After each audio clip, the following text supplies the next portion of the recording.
All right, now it's time to look at the ITTOs. First, the inputs. There are 5 in the list. First, project charter.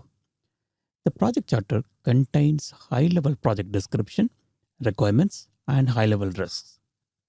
The second one is project management plan. Here, we are talking about all the components. First, the overview. As discussed in the beginning, project plan is a subsidy or collection of approved management plans of all the knowledge area from scope management until stakeholder management. Now in context. So, the inputs will be from all the components of the project management plan. The methodology outlined in the project management plan components might influence the planned risk management process. The next one is project documents. Here, the stakeholder register is the project document that is used as input. The stakeholder register contains stakeholders list, their roles on the project, and their attitude towards risk.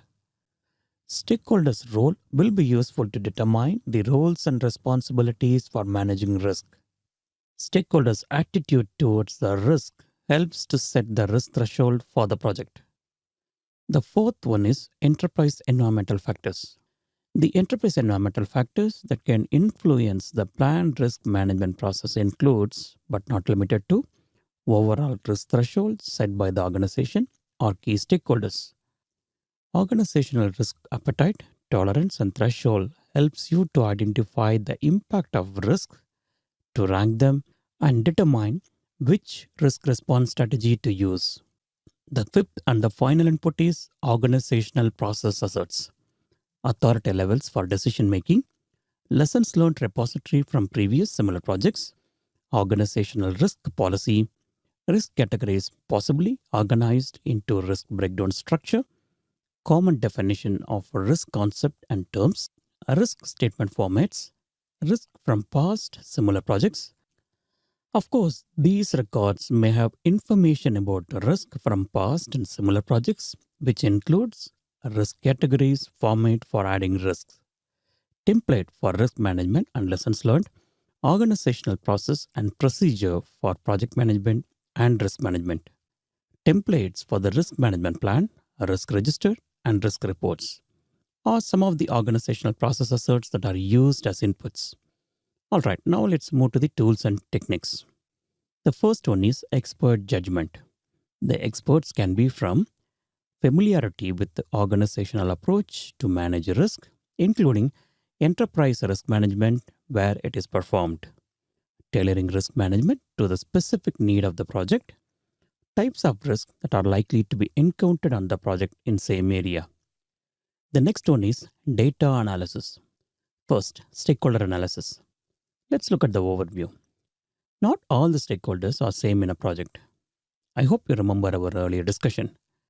Some stakeholders may have high interest and high influence in a project, and some may have only high interest but low influence.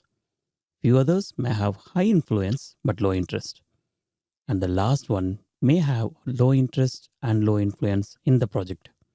It's important that you understand which stakeholders are influential, which are concerned, and who can help and who can harm the project.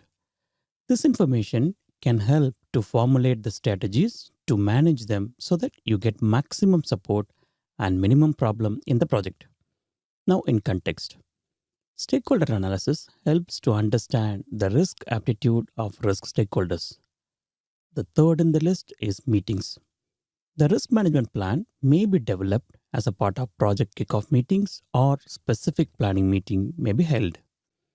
Attendees may include the project manager, selected team members, key stakeholders, or team members who are responsible to manage the risk management process in the project. Others outside the organization may also be invited as needed, including customers, sellers, and regulators. A skilled facilitator can help participants to remain focused and agree on key aspects of the risk approach and resolve any disagreements that may arise during the meeting. Plan for conducting the risk management activities are defined in these meetings and documented in the risk management plan, which is going to be the first output. Yes, let's look at the outputs. Risk management plan. That's the only output. Risk management plan is a component of project management plan. The risk management plan describes how risk management activities will be structured and performed. Let's have a look at the elements of a risk management plan. Risk strategy describes the general overall approach to manage the risk throughout the life of the project. Methodology defines how risk management will be performed, defines a specific approach, tools, data source that will be used to perform a risk management in the project. Roles and responsibilities defines various roles such as lead, support, team member, and their responsibilities. Funding. Of course, there is a cost involved of doing risk management related activities. Here, this helps to identify the funds needed to perform activities related to risk management and establishes protocols to apply contingency and management reserves. Timing. This section of the plan talks about when to do risk management for the project. Typically, risk management should start as soon as you have appropriate inputs. Risk management should be done throughout the life of the project because new risks can be identified as the project progresses.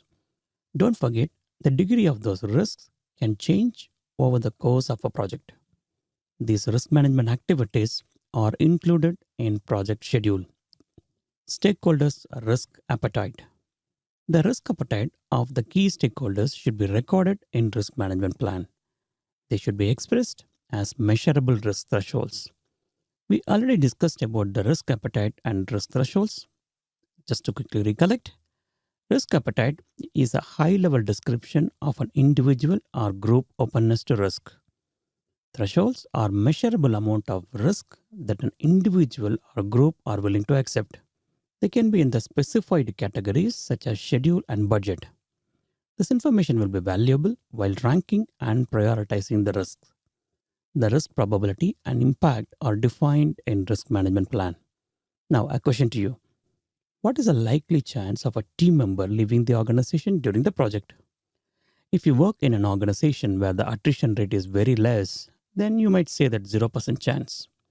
Whereas if the same question asked to someone where in his or her organization where the attrition rate is high, then he or she might say maybe 30% or even 50%.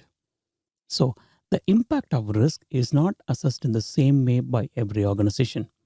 So this has to be standardized, and that standard should be used while defining the impact of each risk in the project. Reporting formats.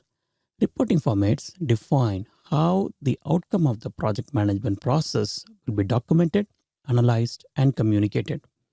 The content and format of the risk register and risk report, as well as any other required outputs, are described. Let's talk about tracking. Tracking document defines how risk activities will be recorded and how risk management process will be audited. The next one is risk categories.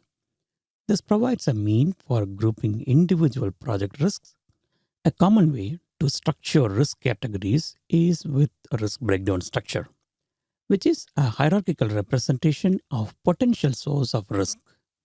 Typically, the Project Management Office PMO maintains standard list of risk categories. Categorization of risk is completely depending on the nature of the project and the need of the project. Research has shown over 100 potential categories of risk. Let's look at some of those. The customer, lack of project management knowledge, lack of project management effort, the customer's customer, suppliers, resistance to change, cultural differences, market risks, strategic risk, operational risk, governance risk, legal risk, etc. etc. Let's look at some of the source of risk. Schedule, cost, quality, scope, and resources. Apart from the categories, risk can be classified into two main types. First one is business risk. In business risk, there could be gain or loss. Second, pure risk, also called as insurable risk. In pure risk, it is only loss. For example, theft, injury, fire, legal fine, etc. There are few other types of risk that are described as non-event risk. They fall into two categories, variability and ambiguity. Variability risk. This is due to inability to predict the future changes. Ambiguity risk. This is due to lack of understanding. Okay, that's about planned risk management. Let's jump to the next process.